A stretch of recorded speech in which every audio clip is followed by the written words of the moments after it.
Comencemos entonces. Hola, Oscar. Escuché a lo lejos. Dudas que alguien tenga de las clases anteriores,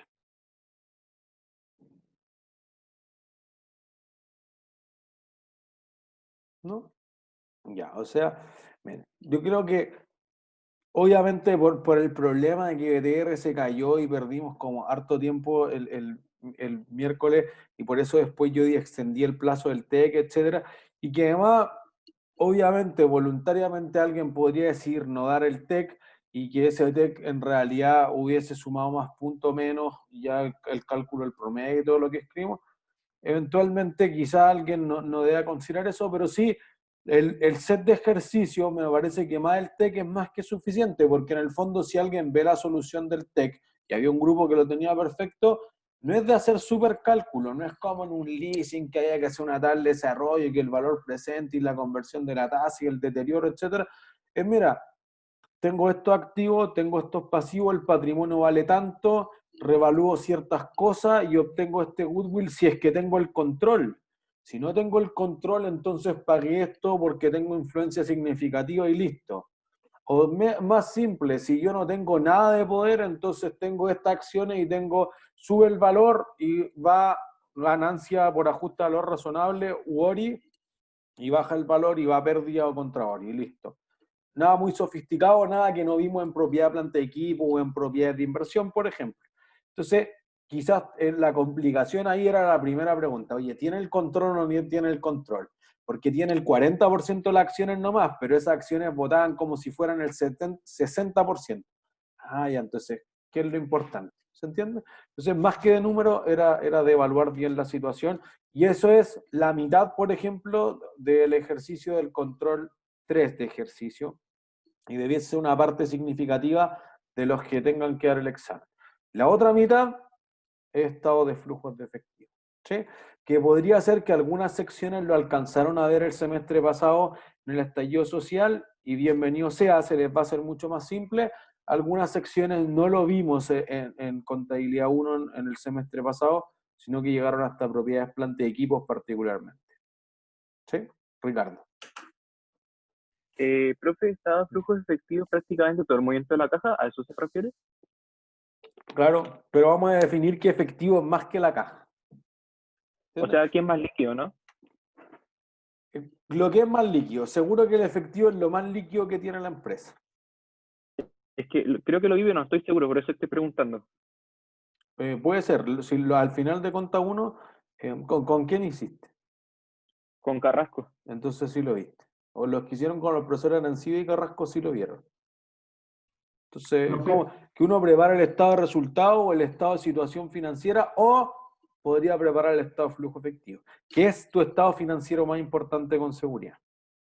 ¿Se entiende? Entonces, de hecho, mis láminas dicen contabilidad 1. De hecho, porque este es el primer semestre que traspasamos ese contenido desde contabilidad 1 hasta contabilidad 2, que se ajusta a la nueva malla en el fondo. Entonces, de hecho, yo no he subido las láminas, existe la semana, pero porque yo le estoy agregando ciertas cosas porque nos vamos a concentrar mucho más en el análisis. Y en el fondo, cuando uno lo explica en contabilidad 1, uno tiene que omitir cosas como el leasing, como el deterioro, como ciertas cosas que usted ahora ya manejan, por ejemplo. Ciertos indicadores, por ejemplo, que al principio nosotros vimos el ROA, el ROE, la liquidez, ciertas cosas como simples, pero va a ver, ah, ya. Entonces ustedes como que ya hicieron eso en la tarea 2, por ejemplo. Entonces, por eso le voy a hacer ciertos ajustes para que quede como más en el espíritu de este curso y, luego subo eso con el set de ejercicios que tiene como 8 ejercicios, desde uno simplecito con las cuentas T, que es lo que vamos a hacer en la próxima clase, hasta uno súper grande que es una empresa de salmón, etc. ¿Sí? Así que ese material estoy pendiente de subirlo. profe, Andrés. para el examen, ¿cuáles son los contenidos que se enfocan? Todos, todo el curso. No se va a enfocar más en lo final, ¿no? O sea, pesa más en lo final. Yo diría que quizá el 40 o el 50% del examen está en los contenidos no evaluados, pero se pregunta algo de matemáticas financieras que obviamente se aplica en todos los otros contenidos del curso. Algo de propiedades planta equipo, algo de propiedad de inversión, algo de activo intangible, algo del marco conceptual.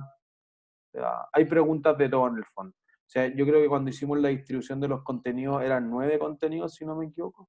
Así que entra todo. Profe, Ajá, Ricardo. dentro de las cuentas T, ¿nos van a evaluar las cuentas T como tal? Porque me acuerdo que el año pasado me las enseñaron, sin embargo, como después de enseñarlas, nunca las aplicaron y dijeron que si las hacíamos no nos contaba puntaje por eso. No sabría cómo responderte eso, podríamos evaluarlo. O sea, en cuenta 3, por ejemplo, ocupamos harto la cuenta T de la control de los costos indirectos de fabricación. Nosotros vamos a hacer un ejercicio que tiene las cuentas T, o sea, pero saber que la naturaleza de ciertas cuentas es deudora, acreedora, me parece que es más bien un instrumento, cuentas T, como saber cuál es el debe y el haber, más que en realidad que sea un contenido por sí solo. Ya. Clubica, Profe, es que mi duda es sobre el control de ahora de ejercicio. ¿De dónde nos recomienda más hacer los ejercicios? ¿De ese que usted subió como unas guías con harto ejercicio o más de los ejercicios de los capítulos? Como para enfocarnos más en uno. el de ahora, el 2. ¿El 2 sí, el que se viene ahora? O sea, podrían ser ambos, porque yo diría que como son mis capítulos, es probable que los ejercicios no sean una cosa totalmente distinta a lo que está en el set de ejercicio o en la ayudantía, yo diría. Ya. Pero tampoco es como, ojo, como una cosa que estamos abiertos harto con el centro de alumnos y con el centro de apoyo académico, no hagan 10 ejercicios de leasing, 10 ejercicios de propiedad de inversión, 10 de activo intangible. No tiene sentido porque primero hay una parte significativa que ustedes ya lo estudiaron para la prueba.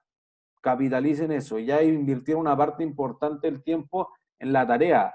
Entonces, como que con eso, con haber visto los videos de la ayudantía, quizás yo haría uno más, como entender ciertas cosas que no tengo tan claro, que el activo por derecho de uso, que la obligación por leasing, que si las propiedades de inversión, cómo se valorizan, si se deprecian, no se deprecian, que la fase de investigación y desarrollo, pero yo creo que hemos apuntado bien en ese sentido a que en cálculo la cosa se ha simplificado notablemente, pero eso no lo hace fácil, lo hace corto, pero igual necesito saber si esto entra o no entra.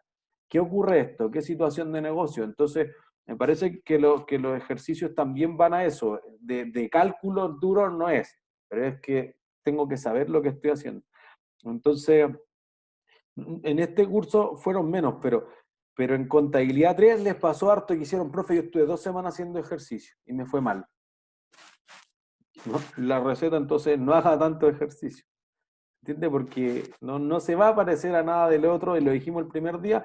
Yo prefiero que hagan 2 o 3 ejercicios. Quizás si alguien no ha hecho nada, partiría con uno básico, vería explicado el de la ayudantía, haría uno intermedio, y quizás si me siento con confianza, hago un milla extra, quizás. Si no, el nivel esperado siempre es el avanzado. Y con eso uno va a saber al tiro si le va a ir bien o mal. ¿Entiendes? Ya, gracias, Eso profe. haría yo, no me mataría estudiando. Bueno, en todo caso, en el capítulo siempre está desarrollado digamos, el nivel básico, el nivel intermedio y el nivel complejo. Creo que en algún capítulo, para que quedara más corto, borré el tercero. O sea, diría que si hay algo que los deja sobrecapacitados, pero si alguien se quiere sacar un 7, obviamente puede ir por ese, el ejercicio de desarrollo 3 de cada capítulo, que siempre tiene todos los desafíos posibles. O sea, hay información que sobra, así que debo saber seleccionar. Hay algo que te tiene que ocurrir, entonces hay que imaginar algo. Tiene ciertos cálculos que son largos de hacer, tengo que interpretar ciertas políticas contables, entonces como que tiene de los objetivos de aprendizaje que uno podría diseñar, tiene todo, como que te apunta a todos los niveles de aprendizaje posible. Así que si alguien ya como que tiene la mano suelta, la técnica en el fondo, que es una partecita de los ejercicios, bueno, podría ir por ese, más que de nuevo, para hacerlo completo, porque es un ejercicio que quizás les va a tomar toda la hora y en el control solamente tienen media hora para cada ejercicio, entenderlo, más que hacer todos los cálculos a mano. Entonces, estado de Gracias. flujo efectivo. ¿Qué queremos hacer durante las próximas 3 clases hasta que se acabe el semestre? Entender ¿Qué cosas vamos a clasificar como actividades del tipo operativas o de operación? ¿Qué cosas son de actividades de inversión y cuáles corresponden a financiamiento o financiación? Entender por qué el estado de flujo de efectivo es probablemente el estado financiero más importante de todo. Entender qué ventajas y qué desventajas tienen que uno presente por el método directo el estado de flujo efectivo o por el método indirecto, y aplicar todo eso a un ejercicio para hacer el análisis de dónde genera la empresa, qué espero en el futuro, etc. Entonces la próxima semana, por ejemplo, vamos a mostrar Netflix, vamos a mostrar también Uber. Mira, el metro, por ejemplo, que a veces yo veo los estados de resultados y no me dice lo mismo que el estado de flujo efectivo. ¿Sí? Entonces, cuando uno está viendo el estado de flujo efectivo, en el fondo lo que quiero ver es cómo cambió la caja del periodo. Entonces hay ciertas cosas que aumentan la caja. Por ejemplo, si tú vendes activos, por lo tanto disminuye la cuenta del activo, aumenta la caja. Vendí una máquina, entró caja. Una entrada de caja es lo que uno va a conocer como orígenes, perdón, bueno, orígenes estoy bien, y fuentes de fondo. Una salida de caja es lo que uno va a conocer como usos de fondos, aplicaciones de fondos, típicamente llamado en España, tengo menos caja. Entonces, por ejemplo, tú pagaste la cuota de un préstamo, de un leasing, un cupón de un bono para los que están rindiendo el control. Bueno, eso es una salida de efectivo. En cambio, tu activo se depreció. ¿Cuánta caja salió? Nada técnicamente. Nada. Entonces la depreciación, literal, por eso no genera, no toca la cuenta de efectivo en el fondo. Si uno lo viese como un asiento, uno dice, mira, tengo el gasto por depreciación, ¿contra qué cosa? Depreciación acumulada. Depreciación acumulada. Eso es. ¿Se entiende? Entonces, ojalá lo hayan puesto así en la tarea, en el ejercicio 2 del pesquero.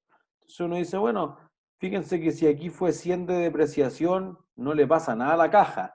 Lo que pasa es que ojalá la empresa futuro sea capaz de generar utilidades que sean más de 100 y que estén en caja constante y sonante, porque cuando la máquina muera tengo que reemplazar el activo, tengo que hacer una inversión de capital, lo que en inglés se conoce como el CAPEX, el Capital Expenditure. Ah, ya, porque el activo, si no, la empresa no va a seguir en la lógica de seguir en marcha. Entonces hay que ir haciendo mantenimiento, tengo que reemplazar los activos que llegan al fin de la vida útil, listo. Pero caja pura no es. Entonces lo que nosotros vamos a considerar como fuente o entradas de efectivo son todas aquellas disminuciones de los activos o aumentos de los pasivos y el patrimonio. Que por ejemplo tú digas, pedí un préstamo, la empresa tiene más caja. Los accionistas se pusieron con un aumento de capital, la empresa tiene más caja. ¿Entiendes? Por el contrario, si tú compras una máquina, la compra de una máquina hace una salida de caja. O tú pagas un pasivo, entonces el aumento del activo o la disminución del pasivo producen una salida de caja. O tú pagas dividendos a los accionistas, la empresa tiene menos caja. Entonces lo que queremos medir es cuánto va a variar esa caja. ¿Entiendes? Ricardo. Profe, ¿y qué pasa en el tema de las provisiones? Por ejemplo, si hago una provisión para pagar desmantelamiento futuro o una provisión para pagar una cuenta futuro más que tú, ¿Pagué o no ¿eso cómo pagué? contaría? O sea, la tengo guardada. Entonces, al tiro como que se sale de caja, va contra provisión y a futuro se ¿Pero paga sale contra de caja? provisión. Sí. ¿La pagué? O sea, yo generalmente lo que hago es caja contra provisión y después cuando efectivamente la pago es simplemente provisión contra la cuenta, ¿no? ¿Contra qué cuenta? Mira, o sea, Desmantelamiento, la cuenta que pague. es una pregunta interesante porque agrupa varios conceptos del curso. Tú dices que yo hago, ¿cuál es el asiento que haría para una provisión? Digamos de 500. Debe, provisión aumenta a 500, contra caja 500, que disminuye de 500. Se provisión arriba, eso, provisión de desmantelamiento, ¿Ya? y abajo caja. ¿Ya? Perfecto. ¿Esto cuándo ocurre? ¿Al inicio? Sí, pongámosle el 1 del 1 del 2020. Ya. ¿Y después? ¿Al final, digamos? Y después el próximo año se desmantela, entonces el 1 del 1 del 2021 sería arriba desmantelamiento y abajo provisión por desmantelamiento. No sé, ¿no debería ser en vez de efectivo una provisión por pagar? No sé, pues, es que esto es lo que quiero ver.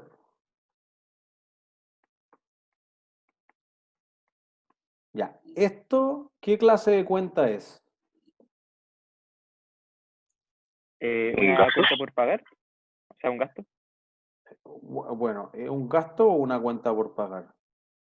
Perdón, es que es como parte del costo, pero no. Ahora es un gasto prácticamente. No, Ya, lo dije. entonces, mire, si esto fuese así, si esto es un gasto, ¿ya? Entonces, esto no es al final, ni esto es al inicio, es al revés. Primero, esto es lo que ocurre al final, pero hay millones de cosas que aquí están malas. Primero, ¿por qué desmantelaría un activo?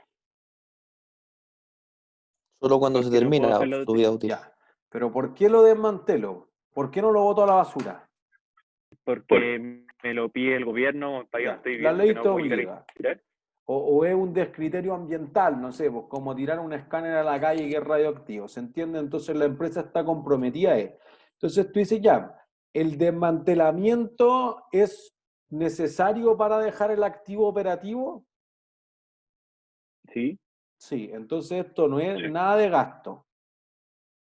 Esto es parte de la propiedad planta de equipo o del activo intangible, que podría ser el activo por derecho de uso, o de la propiedad de inversión o de otro activo. Porque tú podrías decir, ya, pero no voy a guardar nada de caja para tapar un hoyo en la minería. Bueno, entonces no puedo operar. Para ganarte la licencia te tienes que comprometer a construir un campamento minero y después quitar el campamento minero. Porque si no, las empresas hicieron esto, por eso que era un buen ejemplo. Las empresas dijeron, sí, listo, no, si yo guardo plata, pues, ya, 500. ¿Esto es valor futuro o valor presente? valor presente. Valor presente. Entonces en el futuro no voy a tener que desembolsar 500, voy a tener que desembolsar 5.000. En 10 años más, en 30 años más, anda a saber tú, ya, es harta más plata. Entonces tu provisión va a ir creciendo entre medio y va a ir creciendo en valor futuro a la tasa que tú lo hayas descontado. Eso te va a generar un gasto mientras tanto. Ya, pero cuando yo llegue voy a decir, mira, es que tenía una provisión, invento, por 3.000, pero en realidad se derrumbó esto y tapar el hoyo. En verdad empezamos, porque tú dices, ya tengo esto, pero encontré que había más mineral, listo, y empecé a hacer una perforación bastante más profunda y voy 120 metros hacia abajo. Ya, pues tapa un hoyo de 120 metros de profundidad, que tiene un diámetro gigantesco. Entonces piensen que, por ejemplo, Chuquicamata, ¿cuánto creen que le costaría a Codelco tapar el hoyo en Chuquicamata? Infinito. Bueno, Una fortuna. pero ¿cuánto es una fortuna? Pues infinito es fácil decirlo, pero ¿cuánto será eso? La mitad de la plata que hay en todo Chile. Bueno, no sé si tanto. No, bro. ¿Pero cuánto crees? Dos teletones. Más que eso. ¿Más? Ah, No tengo 4 idea. teletones. se acerca más. O sea, pero imagínense lo gigantesco que es. O sea, miren, por si acaso, si alguien no tiene 500 mil claro millones de cuál, pesos. más.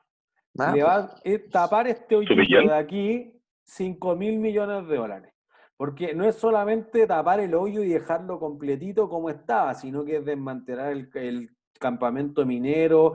Después tengo que terminar haciendo plaza encima, reubicar a las localidades. Por eso que el desmantelamiento no es como tirar arena porque hiciste un hoyo en el patio. Es harto más complejo para las empresas, en especial las que se dedican a los recursos naturales. Entonces, Codelco dijo, bueno, mejor prefiero perder para siempre que tapar los 5.000 millones de dólares. No es que estoy sacando 1 gramo de cobre al año. Más fácil, pierdo, invento 1 millón de dólares, pero puedo aguantar 5.000 años. ¿Se entiende? Entonces, y toda la minería siguió esa lógica. Entonces, los jueces dijeron, claro, llegaste hasta aquí y dijeron, ya, pues, tapa el hoyo, no tengo plata. Ah, te vamos a demandar, sí, demándame, pero yo tengo 20.000 trabajadores y si tú me obligas a gastar 5.000 millones de dólares, chao, quebré. Y entonces, ¿qué hago? ¿Dejo a todos cesantes o dejo el hoyo? Mejor dejar el hoyo. Deja el hoyo. ¿Entiendes? Y le digo, ya, mira, ¿sabéis qué? Y además vamos a dar más puestos de trabajo. Estoy dispuesto a perder en esta faena, pero ya vamos a perder 10 millones de dólares al año. Y entonces crea puestos de trabajo además, ¿se entiende? Entonces las empresas sabían que ese era un pasivo que en el fondo nunca iban a terminar pagando.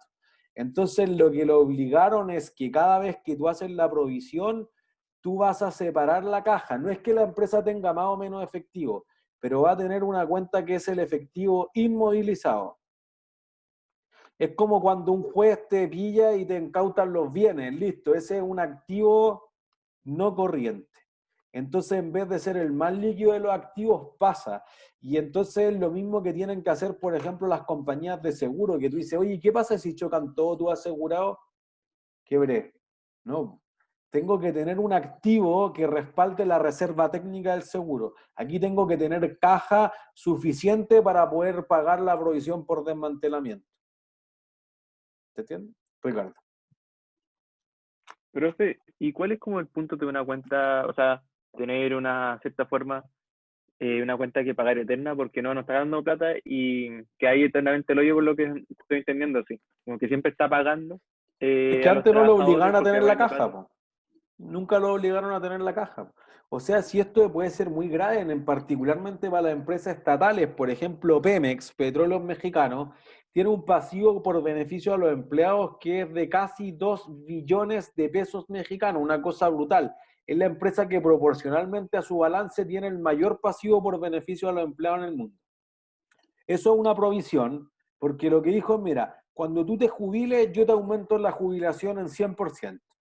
Ya, ¿con cuánto te vas a jubilar? No sé, po. Pero cuando te jubiles yo te la doblo. Ah, chuta, ya. Más o menos entonces tengo que hacer una estimación, pero no es cierto. Por eso tú dices, oye, en 10 años yo tapo un hoyo. Más o menos cuesta eso. En 10 años se va a jubilar, listo. Entonces, ya, primero. Segundo, dije, yo te pago la educación de tu hijo, de tus nietos, te doy barriles de petróleo, le doy camisetas a perpetuidad al equipo de fútbol de Pemex, etc. Y todas las cosas que diga el sindicato acepto. Ya. Entonces tú dices, bueno, ¿cuánta caja salió por hacer todas esas promesas?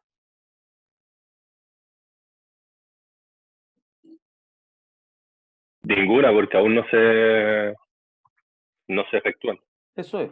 Entonces, por eso que uno dice, oye, el flujo efectivo está bueno, pero al momento que tenga que empezar a pagar eso, te queda la embarrada. Pemex tiene patrimonio negativo, una cantidad brutal de patrimonio negativo, así que en el sentido contable la empresa está quebrada. Pero ¿cómo tú vas a decir que le prometiste a una empresa estatal, que le prometiste a los trabajadores y no le cumple? Si el Estado no cumple, ¿quién va a cumplir?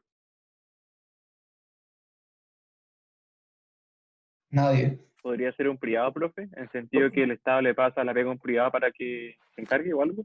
Pero ¿quién que va a querer una empresa desastrosa? Pues nadie quiere cargar ese muerto, se entiende un cacho. Y en el fondo lo que falta es sincerarse y decirle, oye, ¿quieren seguir trabajando o quieren que prometan? Porque claro, sí, el sindicato eran los reyes de la negociación, pero una negociación que realmente es imposible pagar a la empresa. Cuando negociamos eso el 2005, el precio del barril de petróleo era $120, no el precio negativo que ocurrió en abril, entonces ahora las condiciones son distintas. Si no, la empresa va a quebrar. ¿Quieren trabajar o quieren que yo asegure la educación de sus nietos? No sé, o si no, el Estado que saque 2 billones de pesos mexicanos, que es lo que tiene en patrimonio negativo, para que la empresa sea viable. Y uno empieza, oye, pero la empresa igual pierde plata a este precio del petróleo. Y ahí empieza la introducción a la economía. Bueno, ¿cierro la faena o sigo produciendo? Y ahí analizan los costos marginales y todo ese tipo de cosas. Entonces, pero para efecto del flujo efectivo, el flujo efectivo de Pemex es bueno, porque todo su pasivo es cuando se jubile la gente. ¿Y cuándo se van a jubilar? Si tu pensión es súper mala, capaz que no te jubilen nunca, pues entonces quizás ese pasivo es inviable. Es el problema de las provisiones o el beneficio de las provisiones. Son inciertas. No son inciertas en el monto, son inciertas en el momento de ocurrencia. ¿Entiendes? Entonces, ¿a qué edad se va a jubilar una mujer en Chile, por ejemplo? Alrededor de los 60, 70. Ese es el mínimo. Pero si se jubilan a los 60, 5 años que los hombres, antes que los hombres, ¿qué pasa con su pensión? Comienza a disminuir. Pero, O sea, se acaban los fondos. comparativamente la pensión de una mujer con la de un hombre, ¿cómo es? Más Más baja. pequeña. Más pequeña, ¿por qué? Porque acá en Chile las mujeres ganan mucho menos que los hombres. Ya, o sea, primero que en el sueldo, ya. Entonces veámoslo como tasa de reemplazo, como porcentaje del sueldo. Igual es más bajo. ¿Por qué? Porque se jubilan antes, entonces son más años los que tienen que irse. Eso. Esa plata. Ahorró por menos y tiene que estirar el chicle más tiempo. No da, pues. ¿Se entiende? Entonces uno dice, claro, es que a los 60 es difícil. O sea, si conocen a alguien que esté cerca de los 60, dígale que simule su pensión. Es difícil que se jubilen al tiro. Entonces la gente que está pensando en estirar esto y que tiene más lógica que esa diferencia de los 60 a los 65 ya no es como era hace 40 años cuando se diseñó el sistema de pensiones, que en los países más desarrollados, los países nórdicos, que son los mejores sistemas de pensión del mundo, tienen una edad que están bien equiparada entre hombres y mujeres. Entonces uno dice, sí, pues que el pasivo podría ser de los 60 o de los 65, pero podría seguir siendo mala la pensión para alguien de 65, sea mujer o sea hombre. Entonces quizás se van a pensionar a los 70 y ahí está la incerteza. ¿Entiendes? Hay incertidumbre en cuándo va a ocurrir, por eso que es una provisión. Entonces yo sé que voy a pagar 100, pero si eso es en 10 años más, en 15 años más, en 20 años más, anda a saber tú. Entonces, ahora ya, ¿hay un flujo efectivo? ¿En qué caso? En cualquier provisión. No. No, pues, eso es. Entonces las provisiones, la depreciación, el deterioro, todas las revaluaciones, todo eso son lo que llamamos devengados. Pero ¿cuánta caja generan? Nada. ¿Qué generan caja? Los cobros. Pues, ¿y qué te sacan caja? Los pagos. Esa es la esencia. ¿Se entiende? Entonces, el problema y la gran parte, digamos, significativa del estado de flujo efectivo es por dónde se generó ese flujo de caja. No es lo mismo que tú generes caja porque tienes un negocio exitoso o porque tú empezaste a liquidar los activos del negocio. Entonces tú dices, mira, yo tengo un negocio que se dedica al petróleo, pues a la extracción del petróleo. Entonces, como el precio es tan barato, no me conviene. Entonces empecé a vender todas las plataformas petroleras, las tuberías, empecé a hacer otras cosas. Entonces uno dice, mira, el flujo de caja de TVN es súper bueno. ¿Pero por qué es súper bueno? Está en el capítulo de leasing.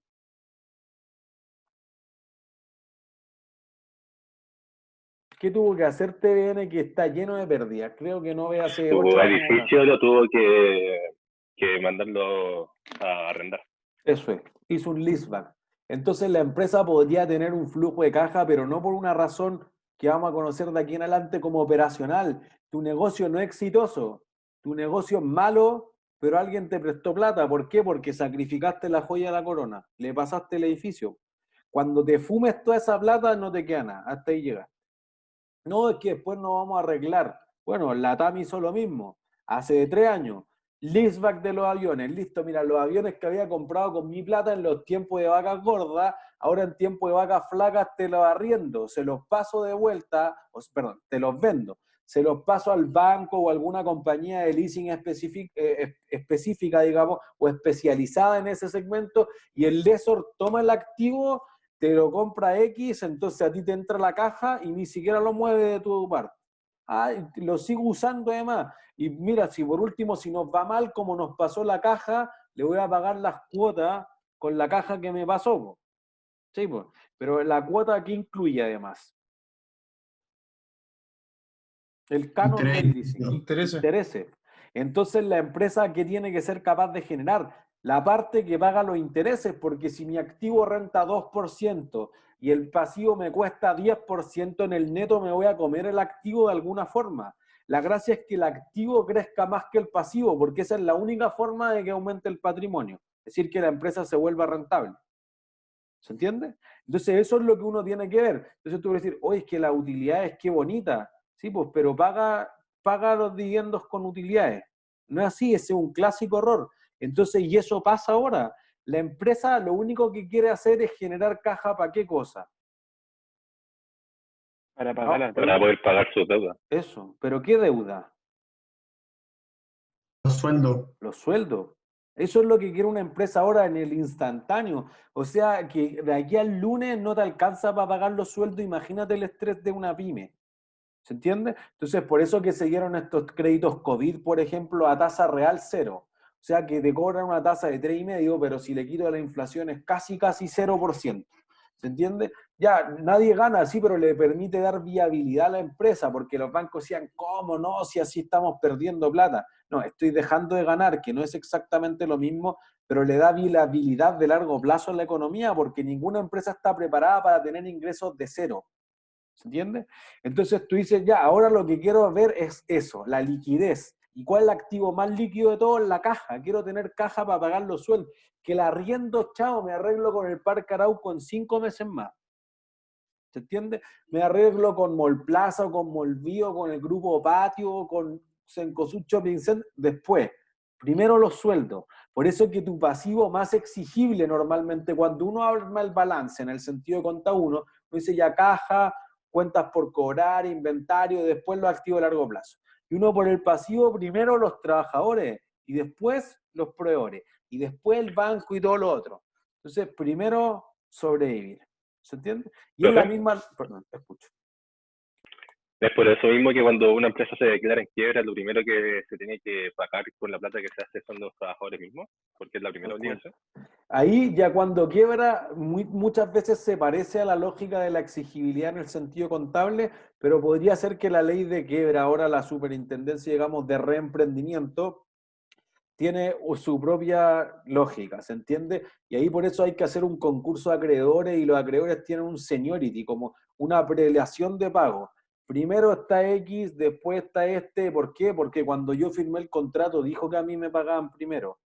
¿Se entiende? O no peleo con todos los activos, porque si yo tenía un leasing, agarro mis máquinas, mis tractores, mis aviones, ese local es mío, chao. Ay, verdad, legalmente es tuyo, ¿se entiende? Aunque la empresa lo haya declarado dentro de su balance. Entonces, en la quiebra podría haber una prioridad que quizás cambie levemente, pero se parece bastante a lo que si el balance estuviese ordenado por exigibilidad, que es lo que normalmente se hace.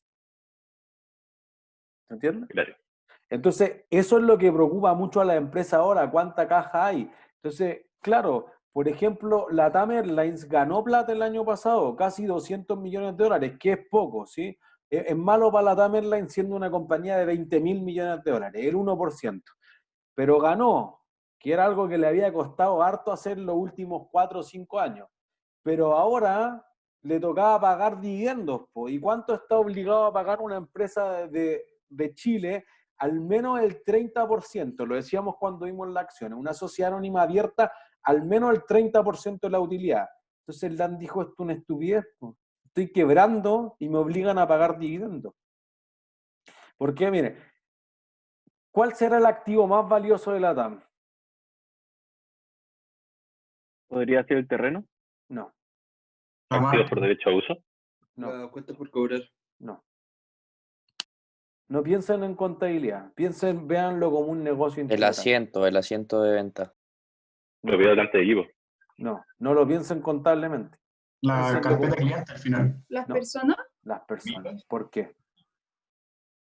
porque al final ellos son los que Lealtad. mantienen la empresa, son los clientes, los que atienden. Es cierto, y son los que financian la empresa ahora. ¿Cómo la financian? Reduciendo sueldo. Eso es, po. No hay un empleado más valioso que el que está dispuesto. Piensen que nuestros egresados, muchos se van a trabajar a la TAM Airlines. La TAM paga menos en situaciones anteriores, digamos que quizás eso ya nunca va a ser normal, pero en situaciones anteriores ganan menos que al promedio de nuestro egresado. Pero obviamente la TAM es tremenda escuela, entonces nuestro egresado igual van. Tiene otros beneficios, viajan súper barato, está bien, pero igual paga menos que el promedio del mercado. Y además, si te aceptan 3 meses bajarte el sueldo a la mitad de ese trabajador vale oro. ¿Se entiende? Por eso que los que van a la TAM primero de nuestro egresado, después te va a otra empresa más chica y te pagan muchísimo más, porque tienen la experiencia de... Y esa experiencia es uno de esos activos intangibles o esa lealtad del trabajador que prácticamente no se puede reconocer, a menos que ocurra qué cosa. Una venta. Contracciones. ¿Que se compra el trabajador? Más o menos. Pero nunca puedo comprar al trabajador, pues no les permitía la El esclavitud. contrato. Sería una venta de la marca al final. De la TAM mismo. Cerca, pero no. Si es desarrollo interno, no existe. ¿En qué caso podría reconocer la lealtad de estos trabajadores? Que compren la marca como tal de la TAM. No. Si compro la marca, es la marca nomás. Compro la empresa. Por Contra la ahí acción. va, un punto premio. Y cuando compro una empresa, ¿cómo se llama en el sentido contable eso? ¿Fusión? Ya podría ser una fusión o una adquisición, pero ¿cómo se llaman ambas? Goodwill. Una Ya, combinación. activo el goodwill, otro punto premio. Pero la transacción es una combinación de negocio. Y ahí aparecen estos otros activos. En el TEC, apareció una marca por tanto, una base de datos, y ahí todo lo que no pueda separar de eso, el goodwill. Empleados comprometidos a morir con la empresa. Que literalmente algo que le podría pasar a la empresa, podría quebrar y muere. Pero ese empleado vale oro. ¿Se entiende? Entonces, eso podría ser una parte importante de lo que tengo que valorar. Pero si la empresa eso lo puede transformar en caja o no lo puede transformar en caja es distinto. Porque en el fondo tú le estás diciendo, mira, yo no tengo plata. Si no nos bajamos los sueldos, la empresa va a clotear, no va para ni una parte. Ya nos bajamos el sueldo. Y la mayor parte de los empleados aceptó porque no los pueden obligar. Aceptó, listo. Empleados valen oro. Pero podría ser que si no logro hacer viaje, la TAM reemplaza una parte importante con cargo. Por eso que ha sobrevivido más que otras aerolíneas, que son puros pasajeros. Chao, Avianca ya está muerta. ¿Entiendes? Entonces, y cargo te da algo, perfecto. Pero eventualmente, si tengo ingresos que son cercanos a cero, todo el rato, no da nomás. Pues entonces, algún momento eso va a llegar a que hasta aquí llegamos. Bueno, entonces, yo le estoy diciendo a los trabajadores, bájense el sueldo. ¿Qué señal le envío si le digo a los dueños igual están ganando dividendo? No tiene sentido. ¿Entiendes? Entonces, la TAM fue uno de los principales impulsores en decir, no tiene sentido la ley.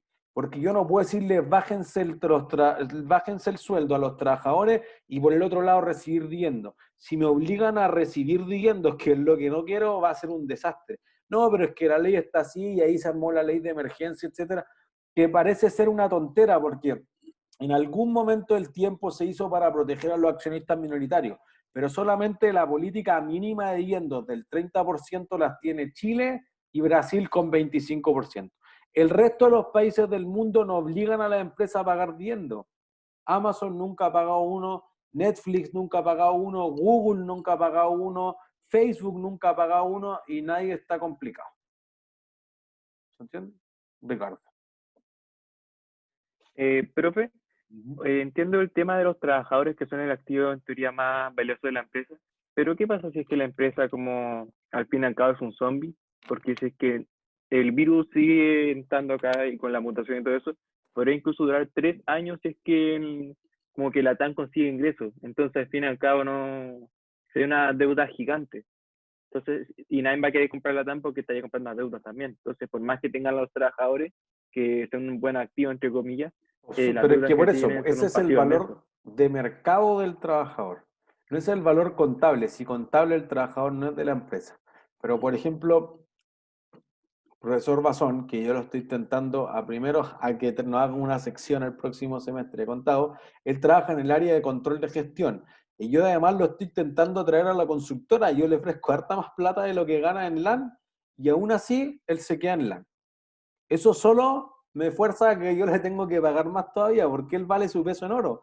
Entonces, eventualmente uno dice, sí, si la empresa puede quebrar igual, que es lo que yo le digo todos los días, oye, si esto es una oportunidad, pero si LAN sale de esta va a salir fortalecido totalmente. Pero eventualmente la persona, ese compromiso con la empresa es algo que muchos empleadores querrían. O sea, yo conversando eso con el profesor Nasser en Viña, dijo, si tú no te lo lleváis, yo me lo llevo a la consultora. Todos lo quieren tener. Que ese tipo de compromiso vale su peso en oro. Entonces, eso no se puede contabilizar, claro. Una versión es lo que tenemos en la contabilidad, que las provisiones, que el valor presente, etcétera. La realidad de un negocio puede ser totalmente distinta. ¿Entiendes? Y particularmente en qué realidad nos queremos concentrar, el de la liquidez, de la caja pura que tiene la empresa y de dónde genera la caja si es que tiene caja. ¿Se entiende? Entonces, pagos de dividendos, pagos de cuotas de leasing, de los préstamos, de los cupones, de los bonos, etcétera, tienen que ver con ciertas clases de activos y pasivos que vamos a categorizar nosotros en ciertas partes, decir, mira, lo importante es que genere plata acá, o acá, o acá, pero no es de dónde proviene la plata, es tanto o más importante que tener la plata. ¿Sí? Listo. Entonces, piensen, si yo adquiero una nueva planta, hay menos caja. Si pago un crédito o le pago a los dueños, hay menos caja. Si al revés, yo digo, mira, hay ciertos productos los que tengo que reemplazarlo o hay menos caja. O yo tengo que devolver el producto porque no les gustó y está en garantía, hay menos caja. ¿Se entiende? Si yo le pago a los trabajadores y tengo un gasto pagado por anticipado, o sea, hay menos caja. Entonces, cualquier adquisición de un activo produce menos caja. Todo el contrario. Si un cliente te dice, ya, yo quiero comprar un pasaje para viajar en 1 año y medio más, aumenta la caja. ¿Se entiende? Pero por el otro lado yo tengo el pasivo del anticipo del cliente. Entonces, todo lo que reduce los activos es una entrada de caja. Lo que aumenta los activos es una salida de caja. Lo que aumenta el pasivo y el patrimonio es una entrada de caja. Todo lo que reduzca el pasivo y el patrimonio es una salida de caja. ¿Sí? Entonces, el estado de flujo efectivo, ¿qué trata de medir? Porque uno ya sabe cuánto cambió la caja. Tú dices, este año tenía 100 y el otro año tengo 200, aumentó en 100. Sí, pero ¿por qué aumentó en 100? ¿Por qué no aumentó en 500? ¿O por qué aumentó más que toda la competencia? ¿De dónde sale tu caja? ¿Se entiende? Entonces, ahí hay una diferencia significativa. Entonces, el estado de flujo efectivo te permite entender de una forma mucho más clara el cómo es. Y por eso que hay veces que los estados financieros particulares, o como los auxiliares que ocupan la empresa, un poco más de la técnica contable, más que el análisis que hacemos nosotros, que hay detrás, presentan un estado inicial que es el estado de uso y fuente de fondo, o de orígenes y aplicaciones de efectivo. Entonces eso es una herramienta que te sirve para el análisis, pero no es tan completa o tan detallada como el estado de flujo efectivo, lo que nosotros vamos a llamar el F. ¿Sí? Ricardo. Entonces, profe, es como una especie de libro diario, pero solo para la caja. Eso es. O sea, si yo agarrara una cuenta T en el sentido contable, yo agarro la cuenta T que dice caja y todo lo que esté cercano a la caja, entonces tú dices, mira, partí con 100, terminé con 500, ya estoy seguro que aumentó en 400, pero ¿por qué aumentó? Entonces, mira, es que tuve esta salida, tuve esta salida, tuve esta salida, pero tuve esta entrada, etc. Que deprecié, nada que ver con la caja, pues eso a nadie le importa. En el corto plazo, ¿entiendes? En el largo plazo digo, oye, ¿generaste lo suficiente para comprar un computador el próximo año? Porque le queda 1 año. Profe, Ujú. pero eso funciona como con una empresa chica, ¿no? Porque con una empresa grande como que tiene tantos movimientos de caja que sería casi que eterno la cuenta T, ¿no? ¿No? O sea, puede ser eterna. ¿Qué problema tiene? Lo que pasa es Porque, que por ejemplo, un flujo de caja de Falabella durante un año completo sería una cosa, pero espectacular, ¿no? O sea, un Excel así, pero de 20 páginas. O sea, claro, por eso que tiene un ERP, un sistema mucho más grande. O sea, por ejemplo, yo tengo un cliente en la consultora que se dedica a las criptomonedas y el cliente tiene 1.500 transacciones mensuales. Entonces, agarrar su libro de banco es una brutalidad. Sí, pero para eso están los programas computacionales, ¿se entiende?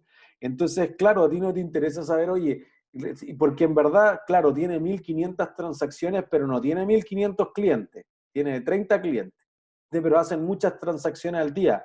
Entonces, es lo mismo que le pasan a las pequeñas empresas.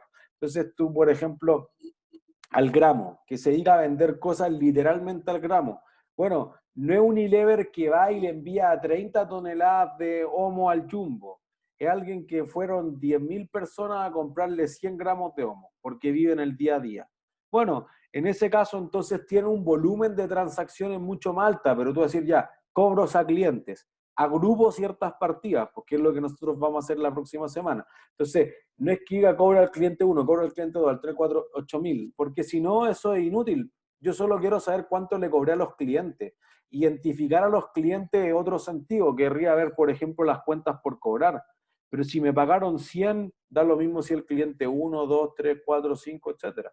¿Se entiende? Entonces, todas las empresas pueden generar su estado de flujo efectivo con mayor o menor detalle, dependiendo de la información práctica que pueden obtener, pero el que haya muchas transacciones no evita que la empresa primero esté obligada, si utiliza IFRS, a ocupar el estado de flujo efectivo. Segundo, que sea una herramienta súper importante para tomar este tipo de decisiones de negocio. De si te falta plata y pedir un préstamo, si los accionistas se tienen que poner con plata, si hay que cerrar algunas líneas de negocio, etc.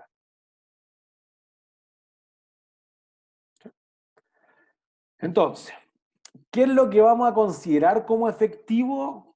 El efectivo es la caja pura más lo que sea equivalente de efectivo. Y un equivalente de efectivo tiene que cumplir copulativamente, o sea, al mismo tiempo ambas dos condiciones.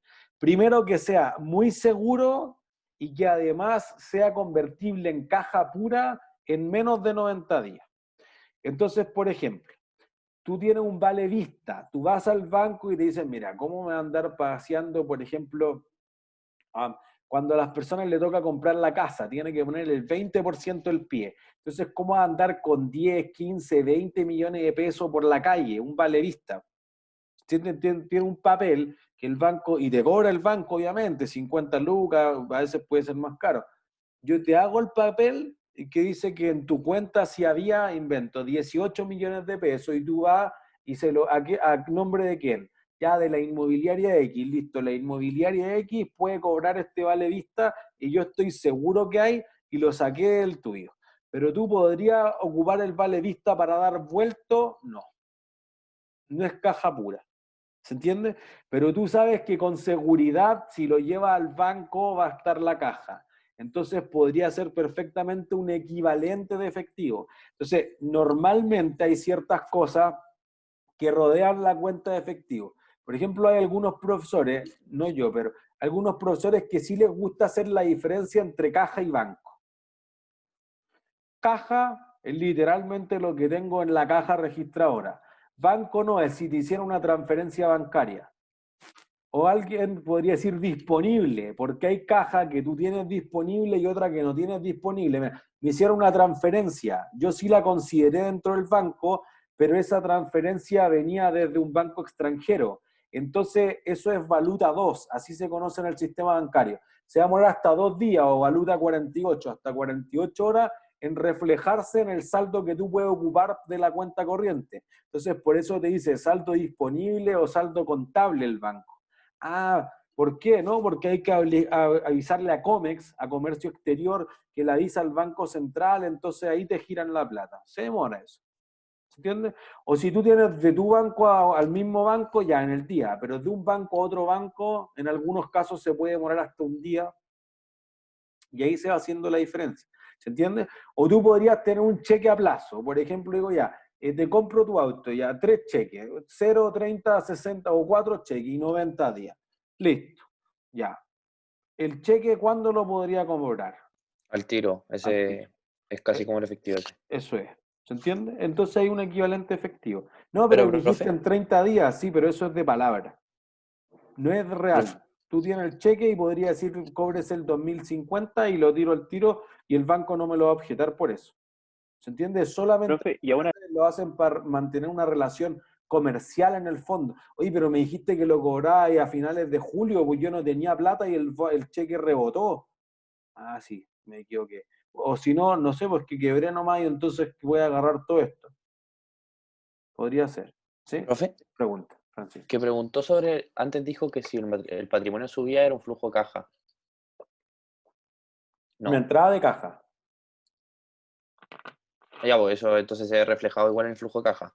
Sí, claro. O sea, si es un aumento de capital, Eso, no, claro, no eso. sea El aumento de capital, claro que sí, pero cuando ponte tú un terreno me sube plata. Nada, No, no hago nada. ahí las reservas no son. Ya, ok. Todas las Perfecto. reservas, las ganancias por ajuste de valor razonable, todas las cosas que son como contables, y ahí me parece que siempre es más claro que se piensen en el asiento, aunque hemos tratado de evitar los asientos, piensen en el asiento, pues si ni el cargo ni el abono está la caja, no es flujo de caja. ¿Sí? Perfecto, gracias. No hay de qué. Andrés, Profe, ¿cómo serían los ingresos de un cheque, por ejemplo, que está a 60 días? equivalente efectivo. Pero es que, bueno, yo estoy seguro que el cheque tiene fondo, En teoría sí, pues debería. entonces es un equivalente efectivo. O sea, porque típicamente las empresas que hacen cheque tienen ahí el boletín comercial y dicen chequeo al tiro, etcétera. Si no estoy seguro, entonces no es equivalente efectivo, pues un documento por cobrar. Es súper líquido, pero es levemente menos líquido, ¿se entiende? Por eso que en contabilidad uno una vez dice, bueno, documento por cobrar es más líquido como activo que cuenta por cobrar, porque la cuenta por cobrar puede ser que te fíe, no hay ni un papel o una factura, pero con un documento, con una letra, con un pagarete de mando, entonces hay más probabilidad de que se convierta en caja. ¿Se entiende? Un depósito a plazo podría ser un equivalente efectivo. Tú dices, mira, yo voy a poner 1.000.000 de pesos en el banco por un mes y al final del mes voy a tener 1.030.000. Ya listo, por 30.000 pesos de intereses quizás te conviene porque no necesitas la plata. Bueno, tú con seguridad sabes que se va a convertir en menos de 90 días en caja. Entonces, seguramente un equivalente efectivo. ¿Se entiende? Entonces, una acción, ¿será un equivalente efectivo o no? No, ¿Por qué no? porque la acción como va variando el valor en el mercado, no necesariamente vale lo mismo que vale en el momento que uno la tiene. Por lo cual, si es que uno la quiere vender, uno primero no puede pagar con la acción, la tiene que vender, conseguir la plata y recién ahí uno tiene el efectivo.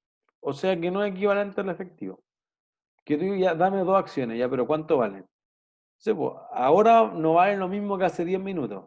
Pero si tú dices, oye, 10.000 pesos de ahora valen lo mismo que 10.000 pesos de hace 10 minutos. ¿Se entiende? Entonces no cumple con el criterio de seguridad. Entonces tú tienes tu efectivo y abajo tengo el activo financiero, si es que tengo pocas acciones. Si tengo muchas, ya paso al activo a largo plazo, que es la inversión en la sociedad y la inversión en las filiales, lo que vimos la semana pasada. Pero tengo el activo financiero y después uno de tus activos financieros el documento por cobrar y después la cuenta por cobrar y después el inventario y después, por ejemplo, el activo biológico. Es la lógica del negocio. Pues imagínense que tú eres una empresa salmonera. Para poder vender el salmón, ¿qué debo hacer con mis salmones que están creciendo en la jaula, en el hatchery? Alimentarlos. Ya, y después de eso, para poder venderlo. Desinfectarlo, o sea, no, antivirus, no antivirus. ¿Ya? Filetearlos, todo eso. Bueno, filetearlo, pues o sea que hay que matarlo. Eso hace la diferencia entre un activo biológico que está vivo y un activo y un inventario. Lo mato y pasa a ser el inventario. Ya. Después, para que eso se convierta en caja, ¿qué tengo que hacer? Venderlo. Venderlo. Y cuando lo vendo, se convierte en una cuenta por cobrar, porque no te lo vende directamente Invermar. ¿Quién te lo vende? Supermercado. El líder, po. Claro. Entonces tengo el ciclo del negocio, es que primero se transforma un activo biológico en un inventario, de un inventario a una cuenta por cobrar, y la cuenta por cobrar se convierte en caja. Y cuando tengo la caja, ¿qué hago para que el negocio siga? Profe, una duda. Pero Líder, por ejemplo, no compra antes los filetes, como que ya los paga anteriormente. El líder nunca paga, ni Cencosud, ni el Jumbo, nadie. O sea, Jumbo, digamos, ni el Unimark, ni Totu. Porque, ¿quién tiene el poder de mercado ahí para negociar? Ellos. Ellos. Supermercado. Entonces, por eso que tuvieron que inventar la ley de los 90 días. Como máximo te puedo esperar 90 días. Ya, 90 días están plantados los supermercados. Pero, por ejemplo, el 2014 y el 2015 el Unimark pagaba 220 días. Entonces, si tú eres Unilever, si tú eres Procter & Gamble, CCU, Carosi, capaz que aguanta. Tú eres la vaquita, chao. No puedo esperar 6 meses. Nadie, ningún trabajador puede seguir así después de 6 meses. ¿Y cómo compro los materiales? Porque aparte, fíjense que yo ya te entregué los salmones de enero, ya trae más. No, pero págamelo. No, pues te voy a pagar en julio, 6 meses después. Chuta, y los de febrero, y los de marzo, y los de abril, y los de mayo, y ahí ojalá te pague. El problema es que te los vendí, sí, listo, ya se extinguió la obligación. O sea, hay utilidades, pero como nunca te pagaron, tengo así la cuenta por cobrar, entonces no tengo flujo de caja. Por eso que la empresa tiene un problema, pues, está bueno, la utilidad se ve súper bonita, pero nadie te pagó. ¿Se entiende? LATAM Airlines, miren.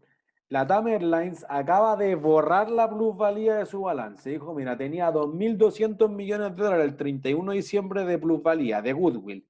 Y al 31 de marzo dijo el valor recuperable es cero, porque todo lo que pensamos que íbamos a hacer bien con la actual pandemia no es imposible hacer. Listo. Entonces acabo de tomar una pérdida por el deterioro de la plusvalía por 2.200 millones. ¿Cuánto flujo de caja salió por destruir esa plusvalía? Cero. Cero. Entonces la pérdida es la pérdida más brutal que ha tenido una empresa en Chile en toda la historia. 1.800 millones de dólares en pérdida en el trimestre. Piensen que el que le seguía más cerca era Vapore en años desastrosos que tuvo hace 5 años, 1.200 millones. Y después, cuando Unimark tuvo estos años negros también, que perdió 1.000 millones de dólares al año. Y fíjense que eso era una cantidad brutal, porque el Unimark es el tercero en supermercadista. Primero está el Líder, después está el Jumbo con Santa Isabel de Cencosud, después está el Unimark. Pero además en el retail en general hay otros pesos bastante más gordos. Entonces, 1.000 millones de dólares era lo que ganaba todo el retail junto. Y eso es lo mismo que perdía el Unimark. Entonces, la suma de Falabella con el Líder, con Ites, con Ripley, con Tricot, con París y todos los que se le ocurran entre medio, ganaban 1.000. Y el Unimark por sí solo, siendo el tercero en supermercadismo y bastante más chico en el total, perdía 1.000 millones de dólares. Y LAN en 3 meses perdió el doble que eso. Pero flujo de caja tiene, porque miren, para sobrevivir lo único que tiene que hacer es buena oferta. Y si alguien cotiza un pasaje en la página de LATAM Airlines, Nueva York, 250 lucas, pero ¿cuándo va a poder viajar? 1 o 2 años más. No se sabe. No se sabe, pero fíjense que entonces aquí ¿quién se queda con el riesgo?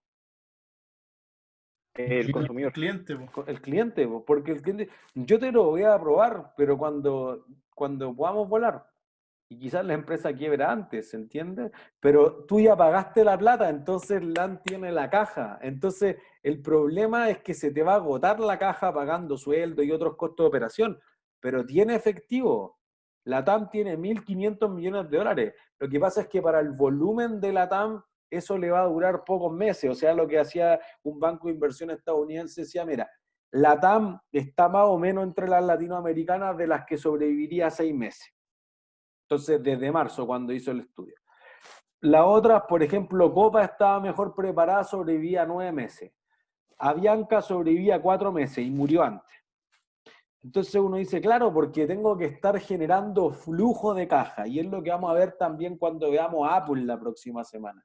La empresa vale por el flujo de caja, por eso que fíjense que lo que trae uno a valor presente es el flujo de caja. Llámenle cuota, dividendo, canon, cupón, lo que sea, pero es el flujo de caja, que la empresa esté generando caja. Cuando la empresa tiene caja pura, eso es grasa para la empresa. La empresa muere con caja pura, porque en el fondo imagínense que ustedes tienen Apple, los vamos a mostrar los números, 220.000 millones de dólares en efectivo. En caja, no en flujo de caja. En caja pura tiene el PIB de Chile, o una cosa cercana al PIB de Chile. Entonces uno dice, ¿cómo la empresa corre con eso? Es imposible. Tírense ese peso encima y traten de correr. Entonces métanse 10 millones de pesos al bolsillo, en billetes de lucas y traten de salir corriendo. No van a poder correr a toda su velocidad. Tú lo que quieras que hace la empresa es que corra, que genere caja. Por eso que hablamos de flujo de efectivo. Y por eso que el estado de flujo de efectivo es el más importante para la empresa. Después las utilidades son bonitas, pero la Polar tuvo utilidades toda la vida y nunca tuvo un flujo de caja operacional. Entonces ahora vamos a ir a desagregar eso. ¿Se entiende? Lo que estoy midiendo ahí es cuánto cambió el efectivo y todas estas partidas que consideramos como un equivalente de efectivo. ¿Se entiende? Si son depósitos a plazo en unidades de fomento, por ejemplo, no se consideran equivalentes de efectivo. Particularmente porque en el caso de Chile, que es el único que tiene la UEF, mínimo son 90 días los depósitos a plazo en UNEF. Entonces quedan como justo al límite. Así que lo más práctico es no considerarlo como un equivalente efectivo. ¿Entiendes? Entonces no es que todo lo que pongo como efectivo esté disponible ahora ya, pero es bien probable que en menos de 3 meses se convierta en caja. ¿Sí? Entonces, para cerrar la idea de dónde puede provenir el efectivo, que eso es lo que más nos importa, analizar de dónde proviene. Tú puedes tener 3 tipos de actividades. Actividades de operación, actividades de inversión y actividades de financiamiento. Que esas son las 3 grandes decisiones que pueden tomar la empresa. Lo decíamos los primeros días cuando estuvimos esos 2 días en físico. Y eventualmente es lo que nosotros hemos dicho para atribuirle control. Un accionista que toma el control puede decir si abro o no abro. Puede decir dónde abro los nuevos locales y puedo decir con cuánta deuda y con cuánta plata mía se financia. Esas son las 3 grandes decisiones financieras: operación, inversión y financiamiento. ¿Sí? Entonces, la empresa, ¿por qué tiene que tener esta jerarquía? Porque lo que decíamos al principio, una empresa ahora ya está pensando en qué hacer a fin de mes. Pagarle a los ¿Pagarle trabajadores. sueldo? Para lograr los sueldos. ¿Ven? Nadie me dijo abrir otros locales. Pero si a empresas que le haya ido muy bien y que se adaptaron a la crisis, ¿qué estarán pensando el próximo año? Invertir. Ya, ¿dónde abrir nuevos locales? ¿Cuáles son los productos que hay que traer? ¿Cuáles son las inversiones clave que hay que contratar más gente? ¿Hay que desarrollar alguna software, activo intangible? Listo. Para llevar a cabo ese proyecto, ¿qué tengo que buscar? Liquidez, o sea, para poder pagar Financiamiento. ¿Quién va a poner la plata para construir un nuevo local? Mira, el el banco nos banco. financia esto, y los accionistas ¿con cuánto se van a poner? Mira, vamos a ganar tanta utilidad y podemos retener esas utilidades, pero además nos va a faltar X, hay que salir a buscar un inversionista. Ya, esa es la lógica con que opera una empresa. Primero opera, en el fondo no se ahoga. Después aprende a nadar. Y al final, cuando ya tiene el proyecto, va y pide la plata.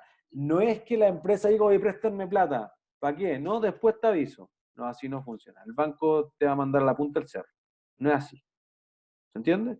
Entonces, siempre debiese funcionar así. Hay veces que alguna empresa pone en financiamiento primero que inversión, pero tiene menos lógica. La lógica del negocio es operación primero, inversión y financiamiento.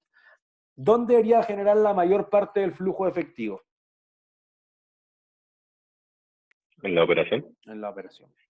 Si yo lo genero en inversión o en financiamiento, y vamos a hacer un mini ejercicio en la próxima clase, está bien, pero no es donde debería estar el core de la empresa, porque el núcleo debe estar en la operación.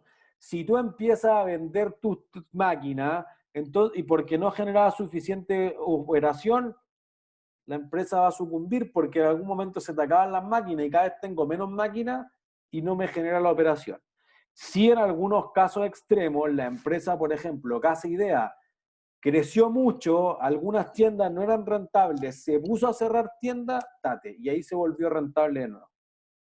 El Unimark creció mucho desde que pasó desde el Frafra al Grupo Sayé, entonces creció, listo. Ahora agrupé todos los supermercados regionales, etcétera, pero algunos negocios no eran tan buenos como tú creíste. Y ahí acumulé un goodwill gigantesco porque dije, no, pues si ahora en vez de tener el 8% que tenía antes, tengo el 22% de participación, la hago. No. Tú le cambiaste en el sur, en Punta Arenas, le cambiaste que se llamara Supermercado del Sur al Unimark y nadie más entró. Y chao.